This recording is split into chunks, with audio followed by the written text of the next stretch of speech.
अधूरे मंदिर विवाद पर शंकराचार्य को दिया जवाब। प्राण प्रतिष्ठा विवाद पर शंकराचार्य को दिया जवाब। पीएम मोदी के यजमान विवाद पर शंकराचार्य को दिया जवाब। शास्त्र उल्लंघन विवाद पर शंकराचार्य को दिया जवाब। मुहूर्त विवाद पर शंकराचार्य को दिया जवाब। न्योता ठुकराने विवाद पर शंकराचार्य को दिया जवाब। अयोध्या की धरा पर वर्तमान राम मंदिर को दिव्यांग बताने वाले ज्योतिर्मठ के शंकराचार्य स्वामी अविमुक्तेश्वरानंद सरस्वती के सच को राम मंदिर के मुख्य पुजारी सत्येंद्र दास महाराज ने किया उजागर। रामलला की प्राण प्रतिष्ठा के बीच धर्म ज्ञान पर देखिए आचार्य सत्येंद्र दास महाराज का एक्सक्लूसिव इंटरव्यू। जिस प्रकार भगवान शिव के त्रिशूल पर उनकी काशी टिकी हुई है, ठीक उसी तरह भगवान श्री राम के धनुष पर अयोध्या टिकी है। और अब जो कि रामलला की प्राण प्रतिष्ठा का मौका आया है, तो ऐसे में पूरी की पूरी अयोध्या राममय हो चुकी है। खुशी महोत्सव मनाया जा रहा है, दीपोत्सव मनाया जा रहा है। और अयोध्या की इसी खुशी में, प्रभु राम के आगमन की इसी खुशी में आज हमारे साथ मौजूद है राम मंदिर के मुख्य पुजारी महंत सत्येंद्र दास महाराज जी। महाराज जी, सबसे पहले तो धर्म ज्ञान में आपका बहुत बहुत स्वागत है। जय श्री राम। आप अयोध्या से एक अलग ही लगाव है आपका अयोध्या से। अयोध्या को आपने बदलते हुए देखा है और राम मंदिर के संघर्ष के भी आप एक साक्षी रहे हैं।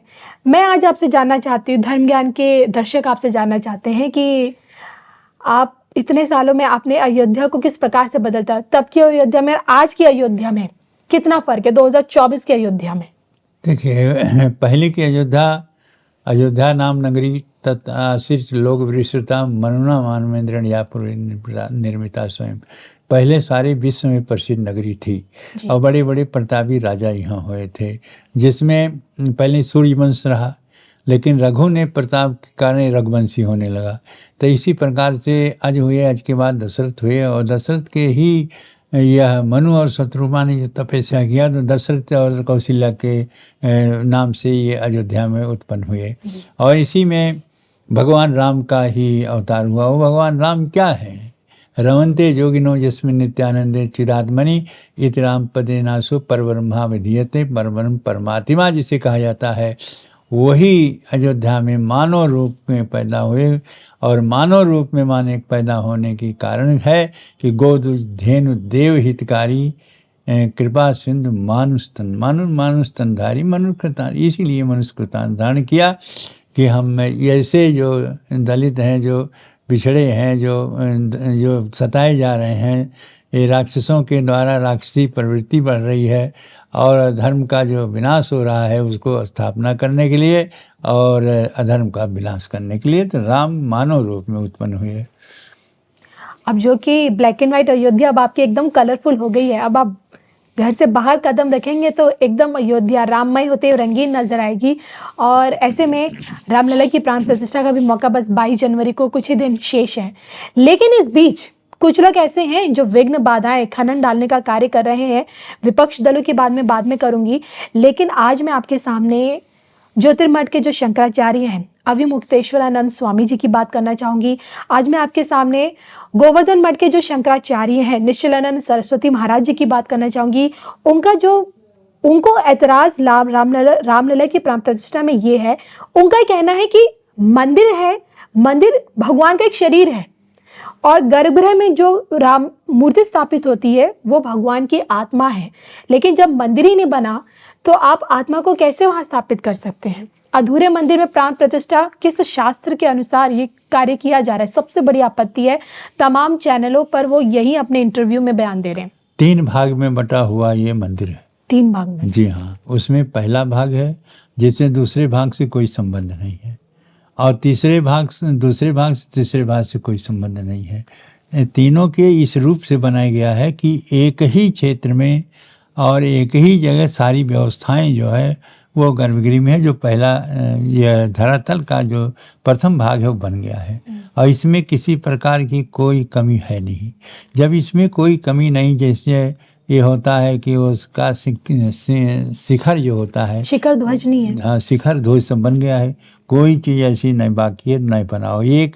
एक भाग जो है पूरा बन, जब पूरा बन गया है, जहाँ रामलला की स्थापना होनी है, प्राण प्रतिष्ठा होने के बाद में, वो भाग जब पूरा बन गया है तो उसे अधूरा कहना ही नहीं चाहिए। अधूरा कहना ही गलत है, क्योंकि जैसे कोई भी व्यक्ति जो मकान बनाता है, मान लिया कि एक हिस्सा बना लिया और दूसरा हिस्सा दूसरे दिन बनाए, दूसरे बार बनाए, दूसरे साल बनाएगा, तो उसी प्रकार से यह भी मंदिर है। कितने मंदिर हैं ऐसे, जब उनके उत्तर भी दिया है किसी ने, कैसा दिया है, कहा कि जिस प्रकार से भगवान राम और जा कर के भगवान इनके रामेश्वरम की स्थापना किए थे, उस समय मंदिर वहाँ नहीं था, केवल पिंड था इनके भगवान शंकर का, और उसके बाद मंदिर बना। तो इसको आप देखें कि ये मंदिर क्या ये गलत था?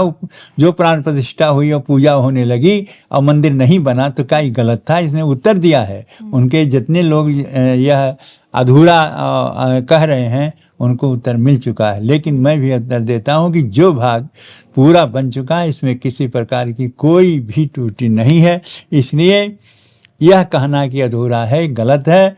और वहाँ रामलला की प्राण प्रतिष्ठा होकर के स्थापित होंगे मंदिर में, और लोग दर्शन करेंगे, और जिस विधि विधान से इसका कार्य होना चाहिए वो प्रारंभ हो गया है।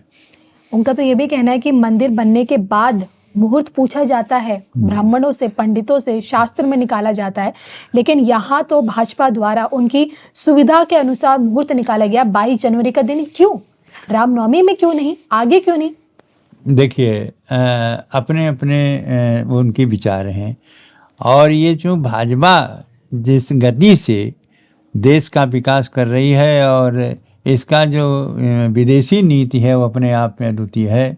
सारे देश जिसको जान गए कि विदेश में ये मोदी जी किस प्रकार से हैं, और सम्मान जिस प्रकार से इनको मिला, उस पर जितने विरोधी पार्टी जितने विपक्ष में हैं, कष्ट उनको होना चाहिए।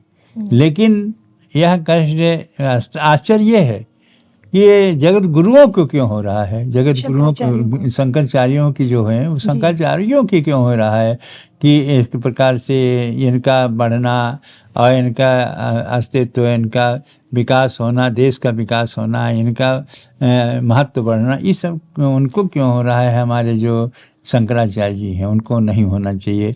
वस्तुतः वो लोग, जैसे अमितानंद जी महाराज, उनके कई कार्यक्रमों में कि मैं गया हूँ, अच्छा हमारा उनके संबंध है, और उनको इस आंदोलन में इनकी राम जन्मभूमि पुनरुद्धार समिति बनाए थे, उससे इसमें लड़ते थे, वो सहयोग देते थे सब। उस जब लड़ाई चली, इसका संघर्ष चला, तो ये सब साथ में रहे।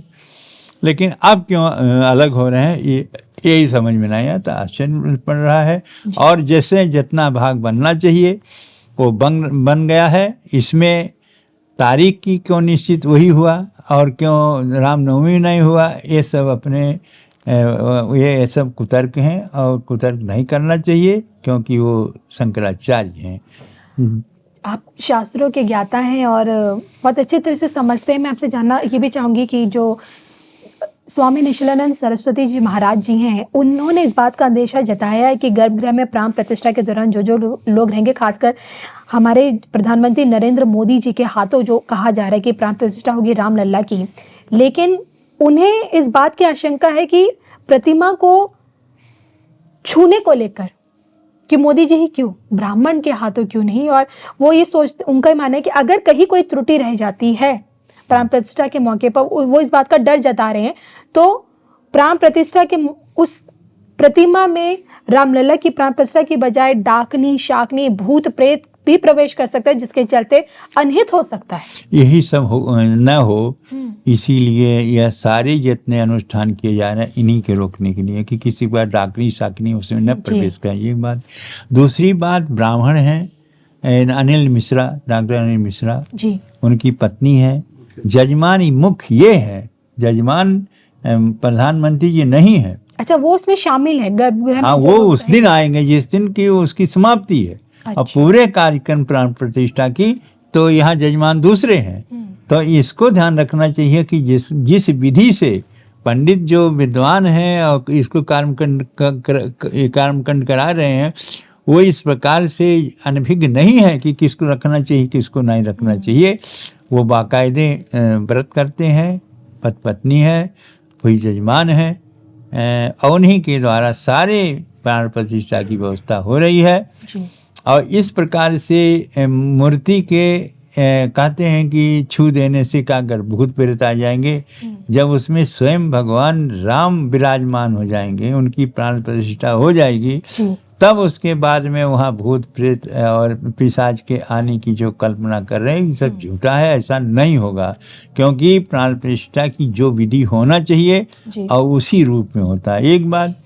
दूसरी बात, समय सभी को पता है, एक अभिजित नक्षत्र आता है, अवधिक समय आता है, जिसमें सारे जितने भी जो शुभ हैं वो सारे शुभ कार्य उसी समय किए जाते हैं। यह अभिजित नक्षत्र में किया जाएगा। इसलिए यह कहना कि वही दिन क्यों 22 को क्यों, अरे भाई 22 को तारीख बनी, 22 को बना, तब इसके लिए 22 को यदि हो जाता है तो उसमें आपत्ति किसी को क्यों है? आपत्ति नहीं होना चाहिए। और जो कार्य हो रहा है वो विधि विधान से हो रहा है, इसमें किसी प्रकार की न टूटी आएगी।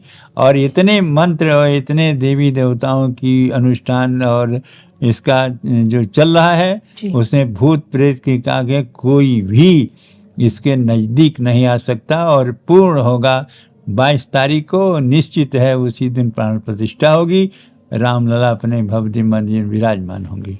न्योता मिलने के तकरीबन 22 दिन बाद कांग्रेस ने निमंत्रण को अस्वीकार किया, राम के काज के न्योते को ठुकराया।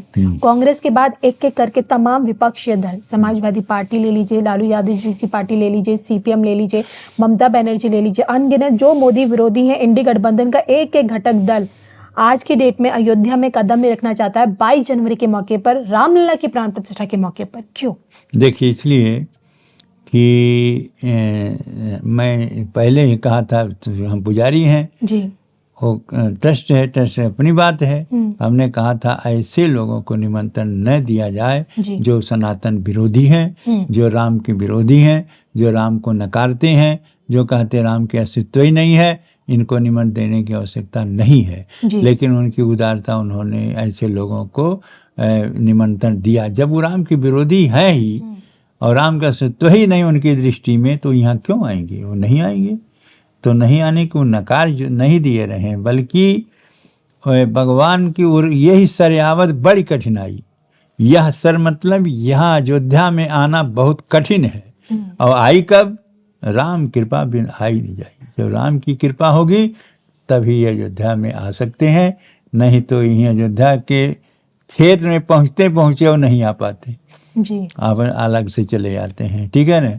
तो वहाँ राम की कृपा, जा पर कृपा राम के हुई, ता पर कृपा करें सब कोई। भाजपा पर राम की कृपा है, भाजपा संपन्न है, भाजपा कार्य कर रही है, भाजपा सत्ता में। भाजपा का नाम लिया, यहाँ मैं बात करना चाहूंगी देश के प्रधानमंत्री नरेंद्र मोदी जी के बारे में। उन्हें आप किस तरह नजरिए से देखते हैं? एक दैवीय पुरुष के तौर पर देखते हैं?